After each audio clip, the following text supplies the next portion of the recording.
Hello, how are you? Welcome to the show लोगों की कहानी कनक की ज़ुबानी। तो मैं कनक बिश्नोई हाजिर हूँ फिर एक नई वीडियो लेकर, एक नया मनोपॉल लेकर, एक नया टॉपिक लेकर।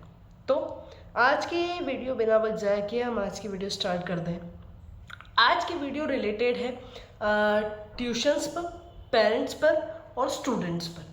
अब आप सोच रहे होंगे कि हमने पेरेंट्स और स्टूडेंट्स की सुना है, या स्टूडेंट और टीचर की सुना है, या बच्चे और पेरेंट्स की सुनी है, लेकिन ये तीनों टॉपिक कैसे, बताते। तो हम बिना वक्त ज़ाया किए हम आज की हमारी कहानी शुरू करते हैं। दोस्तों, ये कहानी एक राज नाम के लड़के की है। राज नाम का लड़का जो था वो महज चौथी पाँचवीं का था, और उसके पेरेंट्स, वो थोड़ा सा वीक था पढ़ने में। अब उसके घर वालों को ऐसा लगा कि यार ये वीक है, तो ऐसा ना हो कि शुरू से नींव बननी चाहिए, तो ऐसा ना हो कि ऐसा ही चलता रहे, ये ऐसे ही वीक सच रहता रहे, क्यों ना इसकी ट्यूशन लगवा दी जाए। तो दोनों ने, माता पिता ने आपस में चर्चा करी और कहा कि हाँ ठीक है, बिल्कुल सही है, हमें इसकी कोचिंग लगवा देनी चाहिए। अब कोचिंग तो लगवा दी। अब कोचिंग लगवा दी तो इनके जो पिताश्री थे उन्होंने ऐसा कह दिया कोचिंग वाले से, और स्कूल में भी ये कह रखा था कि भैया आपको पूरी छूट है, हमको तो परसेंटेज से मतलब है, हमको तो बच्चे के परसेंटेज आने चाहिए अच्छे, बाकी आपको पूरी छूट है, आप इसको मारो पीटो, पर पढ़ाई में इसका मन लगना चाहिए और अच्छे परसेंटेज बनने चाहिए।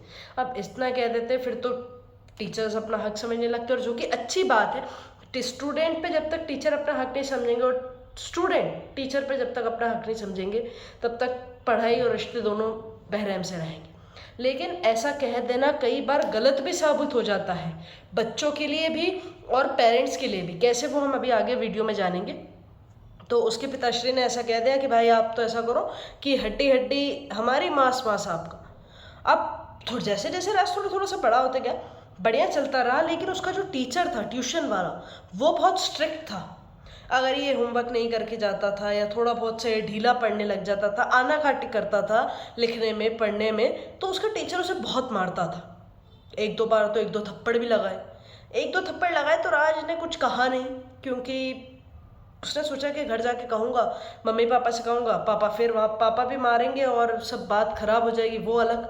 तो उसने कुछ कहा नहीं। एक बार राज ने, है ना, क्लास में बैठ के, उसका मन नहीं लग रहा था पढ़ने में। होता है कई बार बच्चों का नहीं लगता मन पढ़ने में, तो राज का मन नहीं लग रहा था पढ़ने में, तो उसने करा कि वो बैठा रहा, होमवर्क वगैरह नहीं करा उसने। वो ट्यूशन का टीचर आया और उसे मारा।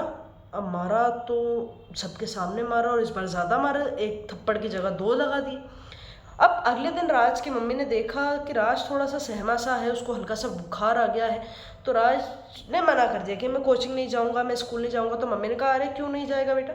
देखा तो राज के दोनों गाल लाल थे और उसको बुखार आ गया। उसको डॉक्टर के पास लेके चले गए, टीचर से बात करी। तब राज ने उसके जो एक बेस्ट फ्रेंड था राहुल, उसे बताया। तब राहुल ने जाके घर वालों को बताया कि अंकल, ट्यूशन वाले सर ने इसे मारा है इसी कारण। तब उसके जो पेरेंट्स है उन्होंने वो ट्यूशन छुड़वाई, ट्यूशन के खिलाफ कंप्लेंट कर दी, और फिर जाकर उन्होंने खुद से ध्यान देने लगा। लेकिन जब राज की क्लास टीचर ने इस बारे में बात करी, तो उन्होंने कहा कि ये सब तो ठीक है, लेकिन इसमें कहीं ना कहीं गलती आपकी है।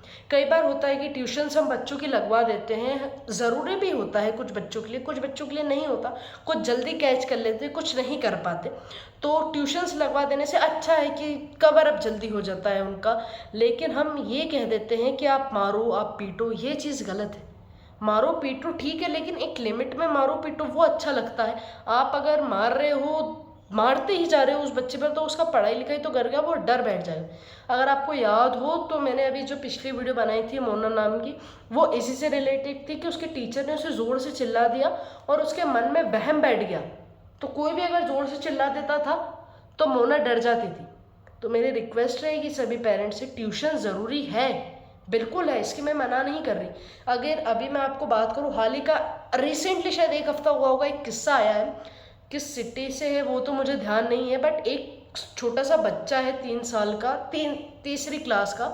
तो उसको उसका टीचर, ट्यूशन टीचर, इतनी बेरहमी से मार रहा है और जिसकी कोई हद नहीं। मतलब कुछ लकड़ी का था उसके पास, और वो छोटा सा बच्चा है 3rd-4th क्लास का, उसको इतना मार रहा है कि उसकी हालत ख़राब हो गई, और उस बच्चे की स्थिति हो गई कि उसको हॉस्पिटलाइज करना पड़ा। और जब घर वालों को इन सब चीज़ों के बारे में पता चली, तब उसके खिलाफ कंप्लेंट करा। तब तक वो ट्यूशन टीचर भाग चुका था। लेकिन बात तो वहीं आ गई ना कि जब घर वालों को पता चलता है तब तक बहुत देर हो चुकी होती है और इसका असर बच्चों के जीवन पर पड़ता है। तो मेरी रिक्वेस्ट रहेगी, मैं किसी के पेरेंटिंग पे कोई पॉइंट आउट नहीं कर रही या किसी टीचर्स के ऊपर नहीं कर रही या किसी कोचिंग स्टूडेंट्स पे नहीं कर रही, बट मेरी रिक्वेस्ट रहेगी कि पेरेंट्स से भी कि अगर आप टीचर्स के पास जाए बच्चों को लेके तो कभी भी उन्हें डिमोटिवेट ना करें अपने बच्चों को टीचर्स के सामने कि इसको तो कुछ नहीं आता या आप तो मारो। मार हर चीज़ का हल नहीं होता। तो बस मेरी वीडियो इतनी सी थी। आई होप आपको पसंद आई हो तो इसे लाइक शेयर कमेंट ज़रूर कीजिएगा। तब तक अपना और अपनों का दोनों का ख्याल रखिए। Bye bye, take care.